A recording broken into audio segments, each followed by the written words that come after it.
مزدک شخصیتیه که هنوز سرش بحث هست و میشه گفت یک تئوریسین یا یک مصلح اجتماعی بوده که طبق معمول طرفداران و مخالفان خودش بود. فردوسی اصولاً قدیس نمیسازه توی شاهنامه و میاد تمام جوانب کاراکتر افراد رو میگه، یعنی فردی میتونه هم جنبه‌های مثبت داشته باشه هم جنبه‌های منفی، حتی منفورترین ها هم یه سری جنبه‌های مثبت داشتن یه دوره‌ای و به مرور تغییر میکنن. و در رابطه با مزدک میگه که بیامد یکی مرد مزدک به نام، سخنگوی با دانش و رای و کام، گرانمایه مردی و دانش فروش، قباد دلاور بدو داد گوش. مزدک میاد و تئوریشو به قباد پیشنهاد میده و قباد هم شدیداً تحت تاثیر اون قرار میگیره و اوائل کار بسیار هم روی قباد نفوذ داشته، به طوری که ایشون مسئول گنجخانه دربار میشن و مملکت میشن و به قول معروف گنجور رو داشتن. به نزد جهاندار دستور گشت، نگهبان گنج و گنجور گشت.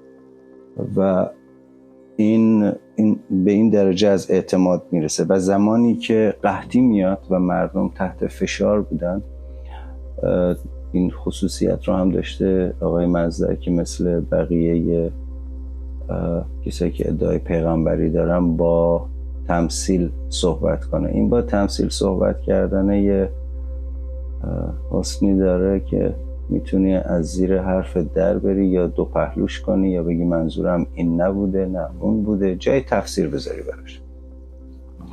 ولی وقتی توی قحطی با 2 مثال سوال میکنه از کیقباد و پاسخ کیقباد رو میگیره، میره به مردم میگه برید و خزائن دولتی رو و حتی اونایی که به حساب موبدان تعلق داره، اینا به شما تعلق داره، برین اون گندم و اینا رو هرچی رو میخواید بردارید، الان قحطی و شما احتیاج دارین به اون. و بعد هم وقتی قباد این رو میدونه اولش عصبانی میشه ولی خیلی راحت اونو قانع میکنه و میپذیره که این کاری که کردی آره الان قحطی مردم احتیاج دارن و این خزانه رو برای کی گذاشتی و میپذیره.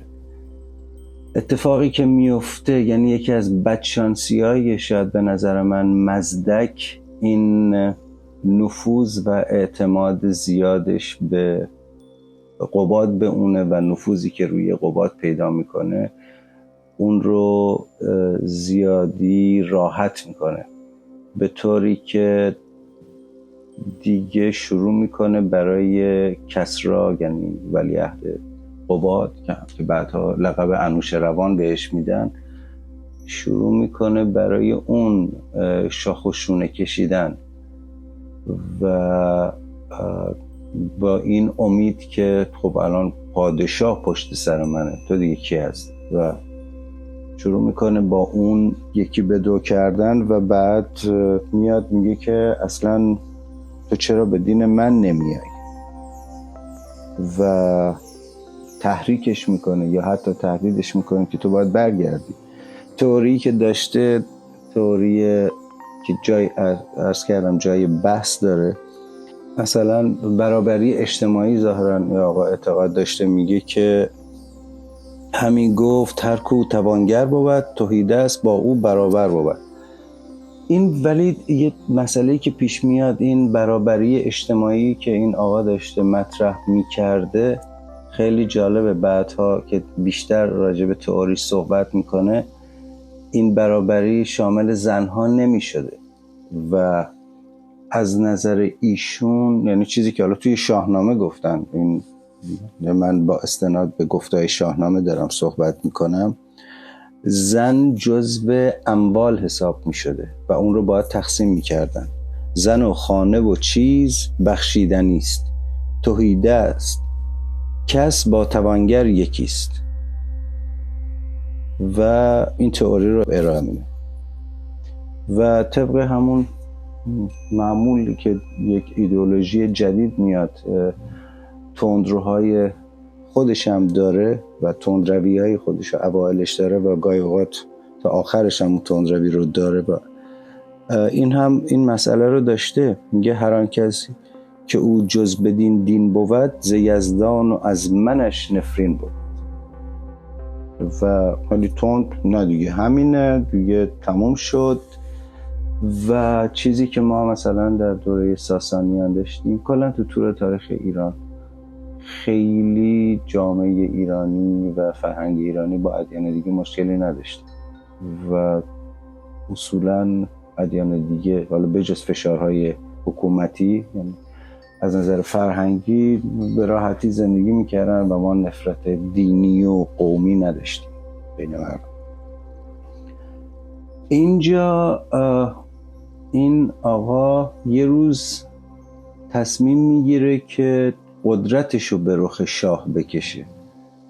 البته این برداشت منه و میگه که آقا یه سری طرفدارای من اومدن میخوان شاه رو ببینن و اگر میشه بارعام بدید. میگه باشه ما بارعام میدیم. میگه که جا نمیشن اینا تو صحنه کاخ و باید بیرون هم دیگه رو. میگه باشه میرن بیرون از کاخ تو اون فضا دشت و میگه که حدود 100,000 نفر بود، 100,000 نفر اومده بوده. اونجا دوباره این میاد تئوریشو بازگو میکنه برای کسری و شاه که 5 اصل داره که این چیز تازه‌ای هم نبوده، یعنی قبلا هم، ولی به عنوان یک ایده تازه ارائه میده. میگه که 5 اصله که باید از اونا دوری کرد. کجا رشک و کین است و خشم و نیاز، به 5م که گردد بر او چیره آز. و میگه که کسری این خصوصیات رو داره به شاه میگه و میگه که تو باید بیای به دین ما و به ایده ما برگردی و خیلی هم تند باش برخورد میکنه. بهش میگه که زن و خواسته باید اندر میان، چو دین بهی را نخواهی زیان. و این تا حدی پیش میره که برخورد فیزیکی حالا داره با کسری. این یکی از تابوهایی بوده که اصلا به شاه و شاهزاده نمیشده دست زد. میگه چون این گفته شد دست کسری گرفت، بدو مانده بود شاه ایران شگفت. و از اون نامبر دست بستد به خشم، به تندی ز مزدک بخوابید خشم. اینجا کسری همون انوشیروان آینده میگه که اوکی من به دینت بیام، 5 ماه به من وقت بده، من یک سری موبدار رو دعوت کنم، یه سری تحقیقات انجام بدم و بعد اگر منو قانع کردی من به دین تو برمیگردم. به پدرش هم همین. اینجا در واقع اون سیاستمداری کسری رو میبینیم که در واقع اون تو این 5 ماه میره موبدا رو از استخر و جاهای دیگه دعوت میکنه میان، ولی نه برای اینکه تئوریشو قوی کنه که با مزدک به مناظره بپردازه. در واقع اینها رو میاره که پدرش رو قانع کنه و از اون دین برگرده و موفق هم میشه توی این کار. و قباد میگه که اوکی من کاری با شما ندارم، خود دیگه برو هر کاری میخوای بکن. میگه همراهاش چند نفرن؟ حدود 3,000 مزدکی هم همراه این آقا بودن. و کسری در صحن کاخش به حساب باقی داشته، اون 3,000 مزدکی رو میاره و از سر دفن میکنه و پاهاشون رو بیرون میذاره، یعنی زنده به گورشون میکنه ظاهرا. و بعد به مزدک میگه که بیا باغی ساختم و حاصلش رو ببین، حاصل اون بذری رو که کاشتی بیا ببین. و درختان ببینی که آن کس ندید، نه از کاردانان پیشین شنید. و